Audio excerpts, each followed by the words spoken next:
aqui na Gramado Summit. Gente, que prazer. Primeiro dia da 8ª edição da Gramado Summit. 20 mil pessoas aqui no Serra Park, em Gramado. 7 palcos, 12 trilhas. Eu acabei de descer do palco principal e eu já corri. Gente, há 3 mil pessoas lá. Coração batendo forte. Meu convidado aqui não tem muito problema. Você também não estão acostumados, hein? E eu saio de lá e venho para abrir o Pod Dali by Gramado Summit com essas duas pessoas que eu amo. Tá, sou suspeita, ok. Eles vieram porque eu amo. Você é suspeita. Eu sou. E vocês vieram porque eu amo vocês, mas porque vocês são incríveis demais. E eu quero ter essa gente maravilhosa aqui conversando comigo. Eu tenho uma colinha aqui para dar o currículo de vocês, né? Para não errar. Vou começar com essa maravilhosa aqui à minha esquerda, Valesca Karsten. Ela é educadora, pesquisadora, pós-graduanda em metodologias em artes. Olha que perfeição isso, gente. A Valesca também é curadora de arte para a infância e nós vamos falar bastante disso hoje. É colunista da revista Pais e Filhos e ela tem um podcast que chama Pod Mãe. E que o mais bonito disso é porque ele nasceu onde? Aqui na Gramado Summit há um ano. Valesca, que prazer te receber aqui. Seja bem-vinda e que seja um lindo evento para todos nós. Nossa, eu não sei nem que roupa que eu vou colocar. E assim, feliz, né? Porque nasceu o Pod Mãe aqui o ano passado. Eu estava acompanhando o Dado no evento e encontrei várias mães conhecidas e todas com uma grande questão. Minha rede de apoio falhou, minha criança está com febre. Ou problemas... Só muda o endereço, né? É isso aí. Aquelas coisas de cotidiano da maternidade. E aí eu comentei com o Dado, eu acho que eu preciso ter um espaço para escutar as mães. E aí poderia ser um Pod Mãe. E aí ele me sugeriu, o Dado é o padrinho do Pod Mãe. Ah, e esse dia, que dindo, hein? Que dindo, não é um Pod Mãe, é um Pode Mãe. Pode. Não é pod de podcast. É pod. Não é pod. Aqui é Pod Dali. É pod de poder também. Isso mesmo. Que belo trocadilho. Não Nós vamos chamar, né? Apresentar esse maravilhoso aqui. Menos, gente... tá? Menos. Menos. A gente poderia... Né, eu vou chover no molhado aqui, apresentar Dado Schneider. Olha esse currículo dele. Professor, palestrante, escritor, doutor em comunicação e pesquisador. E um dos principais pesquisadores sobre gerações do mundo todo, gente. E se vocês não viram a palestra desse cara, procurem ver. Dado, que prazerzão te receber de novo aqui. Obrigado. Eu fiquei constrangido. Ele fica com vergonha. Eu fico com vergonha. Eu tenho vergonha quando apresentam o currículo e elogiam, e quando no final batem palma da palestra, eu fico com vergonha. Mas Dado, vou te fazer uma pergunta então. Em 12 meses, qual é a média de palestras, de número de palestras que tu tem feito pelo Brasil? 120 a 17 anos. Eu acho, né, gente, que ele não precisa mais ficar envergonhado mas com palmas e com elogio. Eu fico... Se sai alguém de uma palestra e diz assim, que palestra maravilhosa, muito obrigado, eu consegui entender meus filhos, eu fico emocionado. É geracional? Não, eu fico emocionado. Aí a pessoa me encontra e diz assim, muito obrigado, aquela tua palestra, eu mudei o meu curso. Eu digo, entendeu? Eu fico emocionado. Eu não me acostumei nem a aplauso, nem a elogio e nem a crítica também. Eu ainda fico triste, que agora que eu tenho mais seguidores... Eu ia te perguntar então, porque tu tá muito bem nas redes. Não, tu tem hater? Eu tô com 140 e poucos mil. Bom. E de 120 pra cá começaram a surgir uns haters assim, mas as pessoas são maldosas, eu fico triste. Mas eu tenho certeza que é bem desproporcional. Que é pouquinho hater, né? É ínfimo, mas tem uma coisa divertida também. Tem uma brigada de seguidores que batem no hater. Então eu aprendi... Tu tem os teus fãs. É a comunidade. É os dados fãs, os monsters do Dado. Mas faz parte, a gente fica chateado mesmo. Mas é que eu acho que o Dado fala uma coisa bem importante, assim. A gente que trabalha com áreas de educação e o Dado como palestrante profissional que a gente fala coisas que pra gente que elabora o conteúdo, elas são coisas que a gente pensa e vai lá e fala e nos parecem óbvias. E outras pessoas, quando escutam isso, desatam um nó e as pessoas vão lá e agradecem, porque aquilo fez muito sentido pra elas. E às vezes eu acho que... Hater é menos de 1%, mas assim, às vezes também essa verdade ou essa, entre aspas, novidade, ou esse novo pensar bate no fígado e dá uma coisa errada também. Sabe? Mas isso casa muito com a tua palestra, com as tuas palestras, né, Dado? E também com a tua base de pesquisa, que é gerações. Sim. Bom, nós aqui, todo mundo, né, vamos pular, todo mundo já passou dos 40, né? A gente nasceu offline. A gente nasceu com uma comunicação diferente desde a mais tenra infância, né? Uhum. Agora a gente está muito exposto ao mundo inteiro, ao que a gente fala, a ser distorcido. A inteligência artificial tá aí, que também pode provocar, né? Então eu acho que isso também, né, Dado, tá um pouco relacionado a isso. Como é que a gente trata isso para que não se transforme em algo ruim? Quer ver uma coisa que eu já... Por exemplo, sei lá quantos podcasts eu já participei. De um tempo para cá, eu notei que mesmo um recorte, como se fosse um Reels, tá? Mesmo um recorte pode ser mal interpretado se ele não for colocado dentro do contexto. Então, toda vez que eu respondo algo, eu me posiciono, coloco, eu já raciocino que isso, se cortarem, não é ofensivo, não é não sei o quê, porque o patrulhamento é grande, mas é óbvio, a gente está numa superexposição. Mas eu não tinha esse controle. Eu digo coisas provocativas no palco, e eu já notei também que às vezes as pessoas gravam só aquela parte provocativa, eu digo, ai, tomara... Não está dentro do contexto. E não tem controle. E ali tu não tem controle, então, né? Assim, mas eu acho que tem um lado bom desse excesso de zelo no falar, tá? Uhum. Eu não sou contra isso. Não vou nem falar de censura, é autocuidado. Eu estou cuidando com as palavras que eu vou proferir para outras pessoas. Tá? Então, esse é o lado bom. Agora, tem patrulhamento, tem chatice também, mas eu acho que eu pelo menos me sinto indo bem, assim. Tô conseguindo seguir. Eu acho que tu arrasa nas redes. Isso que eu tenho pra te dizer. Eu tenho o auxílio luxuoso, quem tá aqui atrás. Aqui, tá? Temos. Importância de a gente ter equipe, né, gente? A Mari Pontes aqui. Ela é assim, ó, a gente dá um upgrade quando passa pela Mari, assim. Quando a Mari entra na vida da gente. Dá uma penteada, não posso fazer essa expressão que não vai funcionar.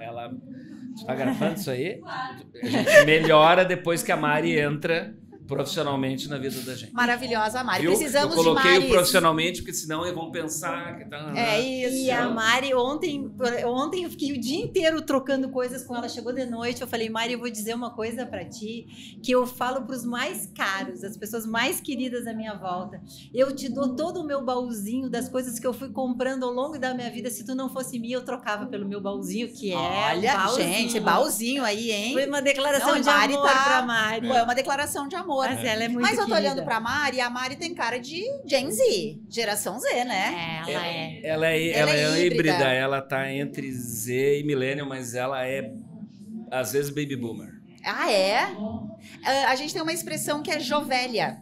Não, que ela não é jovem, mas que ela gosta, né? Tem um pensamento. Eu falaria Jomadura. Jomadura é bom, Jomadura é bom. Jomadura é bom. Vamos falar um pouquinho sobre gerações? Gente, eu queria que vocês, a última edição eu prometo que eu não vou me emocionar, ou talvez eu me emocione, mas a última edição do Pod Dali foi no ano passado, no dia 3 de maio, uma sexta-feira, com essa... Sexta-feira de manhã, fria, 3 de maio. Porto Alegre. Fria e... Chuvosa. Assim, chovendo... Foi quando a gente saiu às 15 para o meio-dia do estúdio, e a gente descobriu que a cidade estava alagada. O estúdio fica a 3 quadras do alagamento. 3 quadras para cima. Quando a gente saiu do prédio e olhou, estava alagada a cidade. Foi muito forte, né, Dado. Parece que a gente ficou um pouco... Como eu faço, porque foi muito chocante. Conversamos por quase 2 horas, foi um papo esplêndido. Eu não retomei o Pod Dali depois, eu tô retomando agora, quase mais de 1 ano depois, Dado. Mesmo? Porque eu fiquei muito doída. Tá, então terminou comigo e tá recomeça contigo. Tá. Cara, então, eu amo vocês. E eu tô testemunhando os 2 de olhos marejados. Olha aqui. Que coisa linda isso. Eu acho que as coisas, elas acontecem, é uma honra te ter dado e ter a Valesca aqui pra gente retomar aquele papo onde a gente falava das gerações e 1 ano depois... O que você acha que tá no momento? O que tu vai trazer um pouco na tua palestra hoje? O que você acha que mudou nesse último ano? Eu vou agora eximir parte de sofrimento de enchente, porque as pessoas que não estavam no Rio Grande do Sul não sabem o que é isso, tá? Vou falar de uma forma geral, não tem nada a ver com a enchente, tá? Eu, observando este último ano, em um ano, eu acho que a gente mudou uns 10 anos. É mesmo? Não tem nada a ver com a enchente, tá? Tô falando. Vamos pensar global. A velocidade da inteligência artificial, que ela entra não fazendo um cursinho de inteligência artificial, precisa aprender a fazer prompt, não. A velocidade com que as coisas entraram na nossa vida, a quantidade de coisas que a gente está vendo no celular, que nos surpreendem todos os dias. Só esses vídeos novos que estão lançando a todo momento, assim.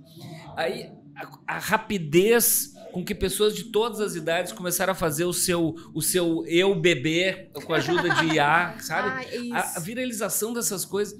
Eu tenho certeza de que a inteligência artificial não vai demorar para penetrar no tecido social como a internet demorou.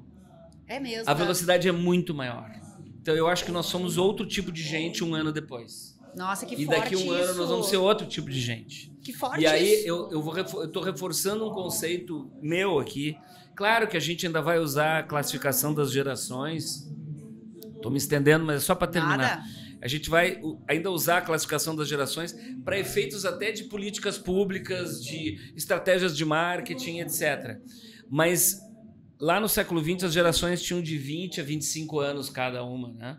Depois elas passaram para ter 15. Eu já acho que é 5 hoje. Uma pessoa que tem 2 filhos de 5 anos de diferença já tem 2 gerações dentro de casa. 2. E eu acho que daqui 10 anos... Olha, isso eu falo há muito tempo. Eu tô ficando muito chato porque eu falo isso há um tempo, mas eu tô falando isso há um tempo. Eu acho que nós vamos chegar daqui 10 anos ao fim das gerações. Tá? Porque a gente vem se diferenciando por idade até aqui, mas eu acho que a gente passou a se diferenciar por mentalidade. E vai estar tudo junto misturado. Tá? Que interessante. Daqui 10 anos a gente faz um Pod Dali flutuando em alguma coisa, assim, sabe? Ou passando por alguma coisa. Não, holograma não. Melhor holograma, não. Eu tenho medo.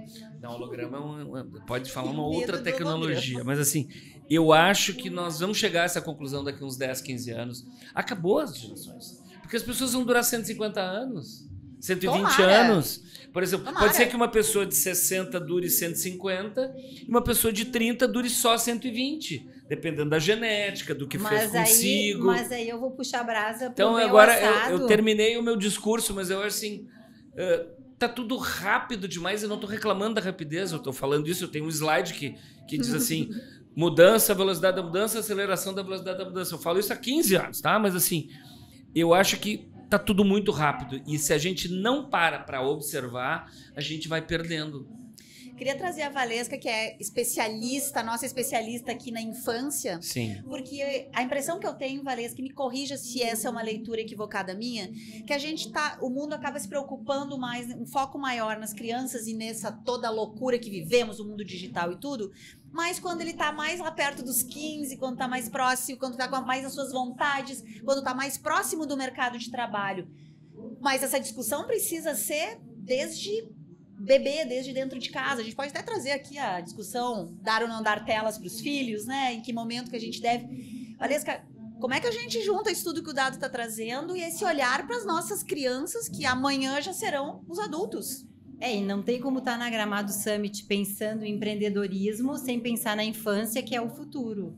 Perfeito. Perfeito. Então, primeiro eu queria dizer assim que legal que vocês podem trazer essa dor desse momento que vocês viveram juntos no ano passado, porque eu acho que não tem como a gente passar por um trauma sem falar sobre ele. Não tem. Assim é com as crianças, assim é com os adultos. A gente precisa conversar sobre isso, porque a narrativa nos acalma, né? Então, importante vocês... Adorei essa frase. A narrativa nos acalma. É quando a gente pode nomear. E ainda mais quando a gente está junto com alguém que passou pela gente, que tem empatia, porque estava junto.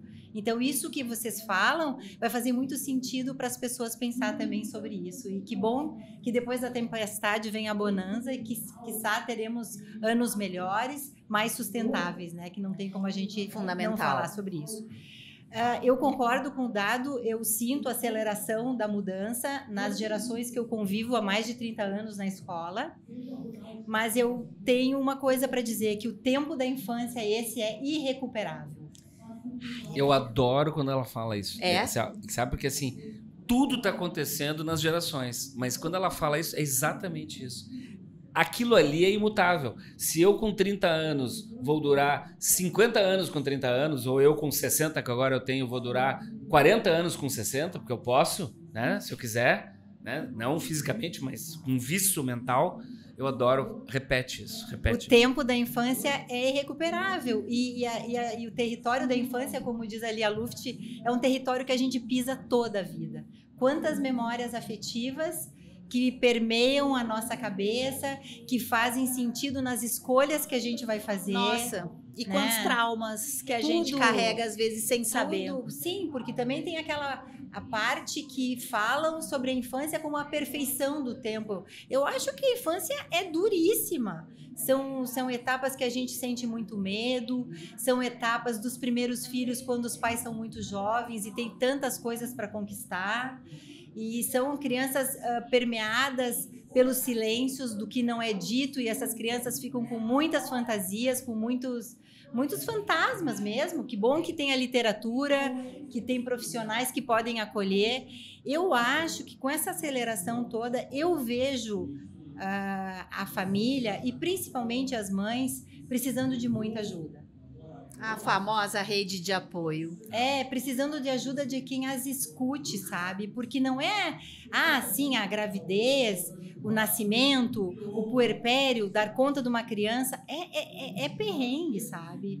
E é uma cobrança gigante também, né? Em relação aos homens, aos pais. Exato. E a autocobrança, a mulher tem que ser perfeita em tudo. Tem que ser boa goleiro, boa centro-médio, boa volante, boa centroavante, boa técnica, boa preparadora física. E se bobear, querem que a gente seja até a juíza da... Comparado com vocês, é uma barbada ser homem, porque a gente não se cobra tanto. Gente, vocês ouviram isso? Dado Schneider está dizendo que comparado às mulheres, ser homem é barbada. Não é uma barbada ser homem, mas comparado com o grau de exigências que as mulheres modernas de todas as idades, elas têm que ser perfeitas em tudo, e ainda as redes sociais dando padrões de que elas são perfeitas, passou a ser muito mais fácil ser homem.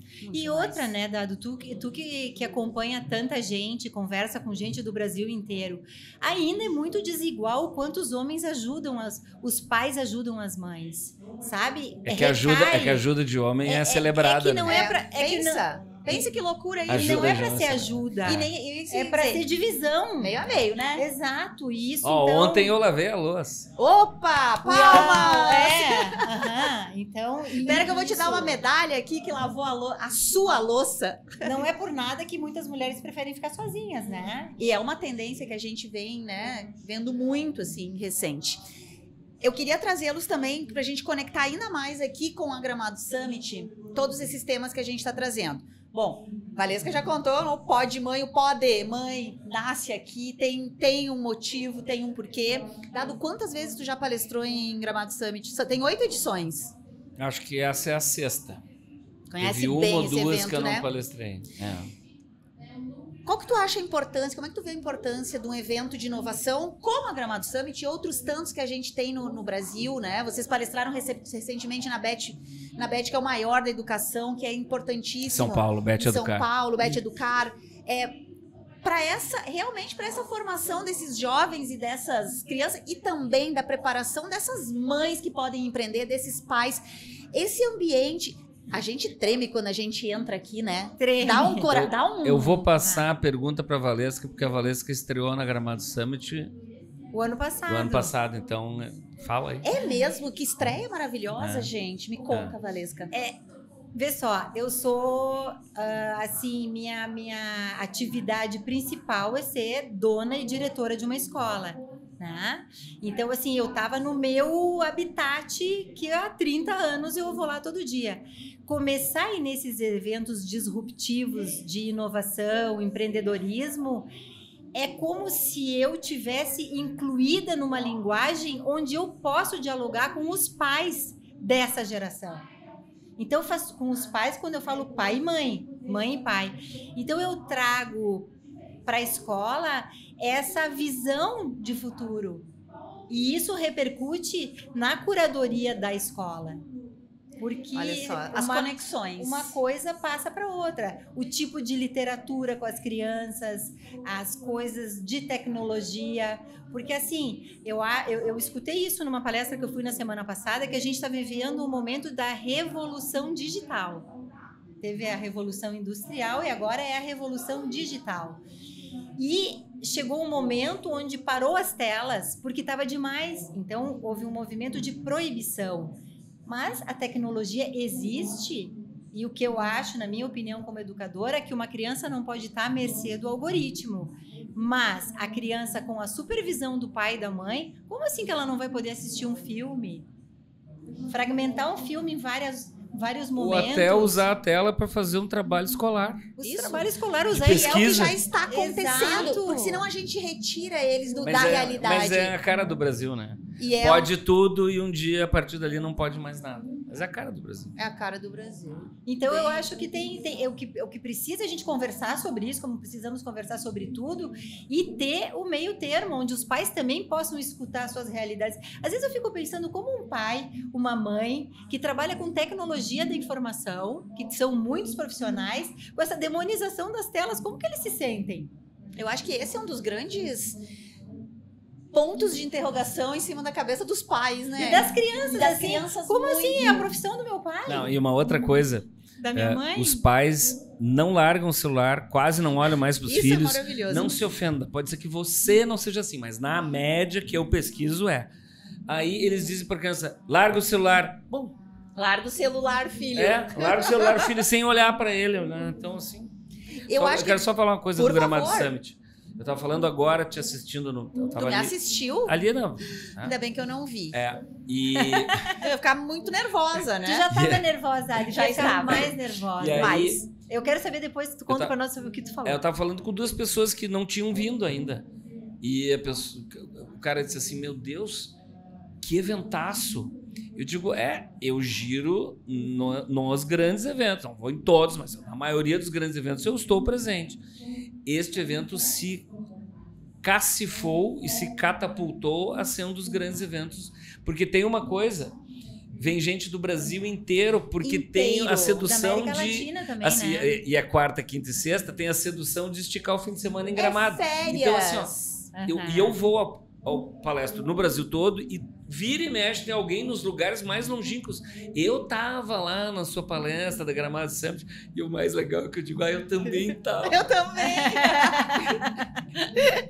Dado, vamos falar um pouquinho só, quero roubar a Valesca o Dado para contar um pouquinho, para se alguém está nos assistindo e não conhece o Dado, essa loucura que a palestra muda, né, do Dado. A primeira vez que eu vi isso, eu falei, qual é desse cara, gente? Cheguei em Porto Alegre, conheci... Quem é esse maluco? Primeiro que eu te conheci, né, na tomatada. Que a gente jogou tomate lá na... Explica aí. Gente, assim, ó, o cara aparece com uma roupa de indústria de frango. Aquela indústria de frango que só aparece o rosto. Tá? Distribuiu tomates. Nem todos eram maduros, porque eu peguei um e eu não tive coragem de jogar nessa pessoa. Foi apedrejado.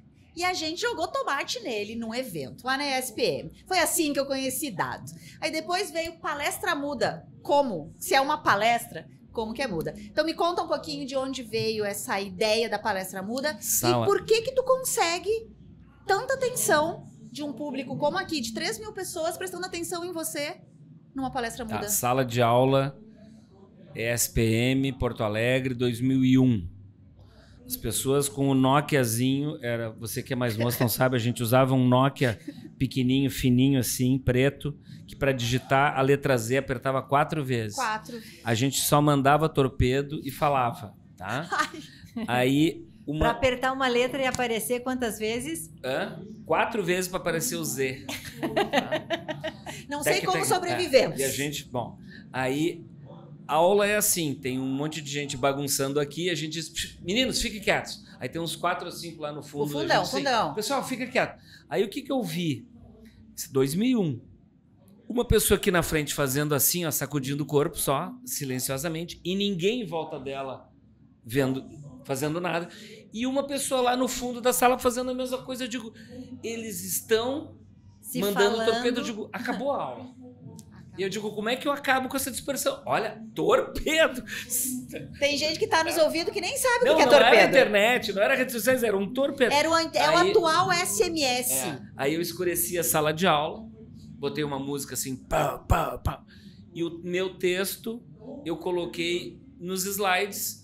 A frase começava no slide, fundo preto com letra branca, daí continuava a frase, fundo branco com letra preta, e eles ficaram fixos ali. Foi um teste AB offline. Não, foi. Aí e eles ficaram assim. método. E o legal isso aí, essa palavra. O legal é que todos acertaram na prova o conteúdo. A matéria que foi dada na forma muda. E eu digo assim, tem um método aí. Só que aí, olha o que aconteceu. Até a pandemia, eu cheguei a dar palestra muda de 40 minutos. Da pandemia para cá, ninguém aguenta mais do que 15 minutos. São 15 minutos maravilhosos. Vou dizer que eu vou fazer isso agora, tá? 90% das pessoas vai dizer assim, já acabou, mas tem gente que com 5 minutos vai dar uma olhadinha no celular.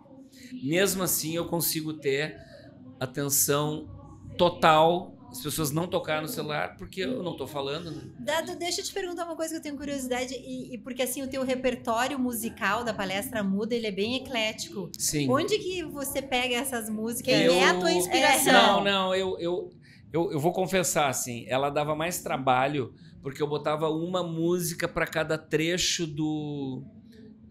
de papo. E eu mudei isso para facilitar a vida do pessoal da mesa. Porque às vezes o cara errava a música. Mas é que a trilha, eu vejo todo mundo se sacudir na trilha nas suas palestras. Que aí a trilha tem que ter uma batida constante. Mas tem até rap. Sim, mas que penetra na pessoa. E tu que escolhe as músicas, Dado? Tu gosta de música? Eu tenho um mix. É que eu gosto de música eletrônica, gosto de rap, gosto de funk. E tu se conecta com todas as gerações. Eu gosto mesmo, tá? Eu gosto mesmo. Olha, a arte, né, gente? A arte, ela revoluciona, a arte salva. Isso é com ela que é especialista. Aqui, né? A arte salva. Gente, eu queria ficar o dia inteiro conversando com vocês, mas eu, contigo. infelizmente, tenho que encerrar esse episódio. Tá bem? Valesca, que prazer poder te receber aqui. Saber que a gente anda fazendo vários projetos juntas, querendo fazer várias coisas, parceiras. Legal. A Valesca vai aparecer em outros episódios aqui, gente, como nossa parceira. Então, vocês acompanhem, que nós faremos uma cobertura linda da Gramado Summit. Isso obrigada, aí. Valesca. Obrigada, Gramado Summit. Obrigada por me acolher. E pode contar comigo que eu vou fazer o meu melhor. É um avião essa área, né? É um avião. Ela é maravilhosa. É um avião. Eu vou dizer, eu tenho excelentes professores, parceiros, amigos, cara, Dado. Isso não é por sorte, querido. Né? Não, né? Não é. Isso não Deve ser a sorte. energia. Lembra que eu te disse, eu te apresentar uma que é um avião. Gente, hoje eu tô bem. Dado, que prazer te receber. Eu desmarquei, não tem podcast no horário que tem tua palestra, porque eu estou lá na primeira. Por favor, via. Eu não também, né, Ali?